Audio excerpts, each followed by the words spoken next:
അതെ, പെരുന്നാൾ ദിവസമായിട്ട് ഇവനാണ് നമ്മുടെ ഇന്നത്തെ താരം കേട്ടോ. നല്ല സ്പെഷ്യലായിട്ട് ഇവനെ നമുക്ക് കറക്കിയെടുത്ത് പ്ലേറ്റിലോട്ട് തട്ടിയാലോ. അതിന് വേണ്ടിയിട്ട് ചുമച്ചുമായിട്ടിരുന്ന് ഇവനെ വെളുവിളാ വെളുപ്പിച്ചെടുത്തിട്ടുണ്ട് കേട്ടോ.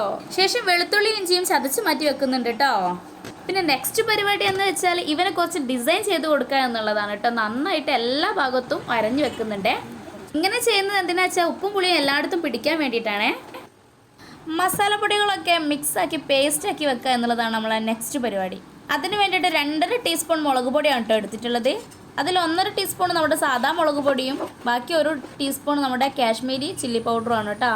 പിന്നെ കുറച്ച് പെരുംജീരകവും നല്ല ജീരകവും ഇതിൽ മസ്റ്റായിട്ട് ആഡ് ചെയ്യണേ. പിന്നെ പാകത്തിന് ഉപ്പും ആഡ് ചെയ്യുന്നുണ്ട്. ശേഷം നമ്മുടെ വെളുത്തുള്ളി ഇഞ്ചിയും കൂടി ചതച്ചത് ഇതിലേക്ക് ആഡ് ചെയ്യാം. പിന്നെ വിനാഗിരി അതിൽ മസ്റ്റായിട്ട് ആഡ് ചെയ്യേണ്ട ഒരു ഇൻഗ്രീഡിയൻ്റ് തന്നെയാണ് കേട്ടോ. പിന്നെ കുറച്ച് ഓയിലും കൂടി അതിലോട്ട് ആഡ് ചെയ്തതിന് ശേഷം നന്നായിട്ട് അങ്ങ് മിക്സ് ചെയ്യാം കേട്ടോ. പിന്നെ നമ്മൾ നേരത്തെ പെരുംജീരകം നല്ല ജീരകം ആഡ് ചെയ്യണമെന്ന് പറഞ്ഞില്ലേ. അപ്പോൾ ചിലർക്ക് തോന്നും അതിൻ്റെ പൊടി പോരേന്ന്. പക്ഷേ പോരാ, അതിൻ്റെ പൊടിക്ക് പകരം അത് അതുപോലെ തന്നെ ചേർക്കുന്നതാണ് ഏറ്റവും ടേസ്റ്റ് കൂടുതൽ കേട്ടോ. അതിൻ്റെ കാരണം എന്താണെന്ന് വെച്ചാൽ ഈ ചിക്കൻ നന്നായിട്ട് മൊരിഞ്ഞ് വെന്ത് വരുന്ന സമയത്ത് പെരുംജീരകവും നല്ല ജീരകവും ഒക്കെ കൂടെ അതിൻ്റെ കൂടെ മൊരിയും. അപ്പോൾ അതിലേക്ക് വരുന്ന ഒരു ടേസ്റ്റ് ഉണ്ട്. അപ്പോൾ അങ്ങനെ നമുക്ക് ചിക്കന് കിട്ടുമ്പോൾ അതിൻ്റെ ഒരു സ്ട്രക്ചർ വേറെ തന്നെ ടേസ്റ്റ്. ആ മൊരിഞ്ഞ് വരുന്ന സമയത്തുള്ള ആ ഒരു ടേസ്റ്റ് വേറെ തന്നെ കേട്ടോ. അതുകൊണ്ടാണ് അങ്ങനെ പറയുന്നത്. അതുപോലെ തന്നെ വെളുത്തുള്ളി ഇഞ്ചി പേസ്റ്റ് ആക്കുന്നതിന് പകരം ഇങ്ങനെ ചതച്ചിടുന്നതാണ് ഒന്നുകൂടി ടേസ്റ്റ് കൂടുതൽ കേട്ടോ. പിന്നെ നമ്മുടെ കറിവേപ്പിലയും കൂടെ ആഡ് ചെയ്തിട്ട് ആ ഒരു മസാലക്കൂട്ട് ഇവനെ ഇങ്ങനെ തേച്ച് തിരുമ്മി അങ്ങ് പിടിപ്പിക്കുക കേട്ടോ. നല്ലോണം തിരുമ്മി പിടിപ്പിച്ചോളൂ, ഒട്ടും പിശുക്ക് കാണിക്കണ്ട. തിരിച്ചും മറിച്ചും എല്ലാ ഗ്യാപ്പും അങ്ങ് ഫില്ലാവുന്ന രീതിയിൽ നന്നായിട്ട് തേച്ച് പിടിപ്പിച്ചോളൂ കേട്ടോ. അങ്ങനെ മസാലക്കൂട്ടൊക്കെ നന്നായിട്ട് തിരുമ്മി അങ്ങ് പിടിപ്പിച്ചിട്ടുണ്ട്. ഇനി ഇവൻ നല്ലൊരു നീരാട്ടിന് ഇറങ്ങാനുള്ള തയ്യാറെടുപ്പിലാണ് കേട്ടോ. അങ്ങനെ അവസാനത്തെ സ്റ്റെപ്പും കംപ്ലീറ്റ് ചെയ്യാൻ വേണ്ടിയിട്ട് നല്ല നാടൻ കുരുമുളക് പൊടി ഇവൻ്റെ മേലെ തൂവി കൊടുക്കുന്നുണ്ടേ. പിന്നെ ഇത് ഇങ്ങനെ തന്നെ തൂവി കൊടുക്കണം കേട്ടോ. ഇത് മസാലയിൽ മിക്സ് ചെയ്താൽ പോരേന്ന് ചോദിച്ചാൽ അത് പോരാ, ഇങ്ങനെ തന്നെ ചെയ്യണം.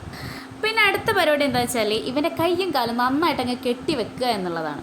എന്തിനാണെന്നറിയോ, ഇവനെ നമ്മൾ കറക്കിയെടുക്കുന്നത് നമ്മളെ വീട്ടിലുള്ള ഓവനിലാണ്. അതുകൊണ്ടാണ് നമ്മൾ ഇങ്ങനെ ചെയ്യുന്നത്. ഇതുപോലുള്ള സ്പെഷ്യൽ ദിവസങ്ങളിലോ അതുപോലെ തന്നെ കേക്കൊക്കെ ബേക്ക് ചെയ്യാൻ വേണ്ടിയിട്ട് ഞാൻ ഈ ഓവൺ യൂസ് ചെയ്യാറുള്ളൂ കേട്ടോ. അങ്ങനെ നമ്മുടെ റൊട്ടേറ്റിംഗ് സ്റ്റിക്ക് എടുത്ത് നന്നായിട്ട് ടൈറ്റാക്കി അതിലവനെ കുത്തി കൊടുത്തിട്ടുണ്ട്. അടുത്ത നമ്മുടെ നെക്സ്റ്റ് പരിപാടി എന്ന് പറയുകയാണെങ്കിൽ നമ്മുടെ ഓവണ് സെറ്റാക്കി വെക്കുക എന്നുള്ളതാണ് കേട്ടോ. അങ്ങനെ ഓവൺ നമ്മൾ ടൈമറൊക്കെ സെറ്റാക്കി റെഡിയാക്കി വെച്ചിട്ടുണ്ടേ.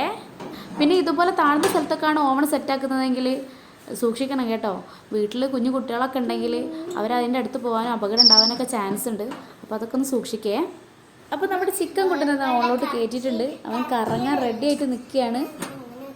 പിന്നെ ഓവനിൽ ബേക്ക് ചെയ്ത് കഴിഞ്ഞാലും അതുപോലെ എന്ത് ഡിഷ് അതിൽ നിന്ന് ചെയ്തെടുത്താലും ഒരു പ്രത്യേക ടേസ്റ്റ് തന്നെ. അത് കേക്ക് സെയിലിംഗ് ഉള്ള സമയത്ത് വാങ്ങിച്ച ഓവണായിരുന്നേ.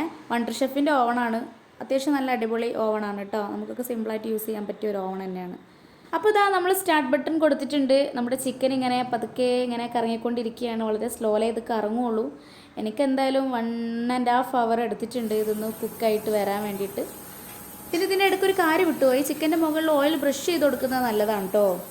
ചിക്കൻ പെട്ടെന്ന് ഡ്രൈ ആയി പോകാണ്ടിരിക്കാൻ വേണ്ടിയിട്ടാണ് അങ്ങനെ ചെയ്യുന്നത്.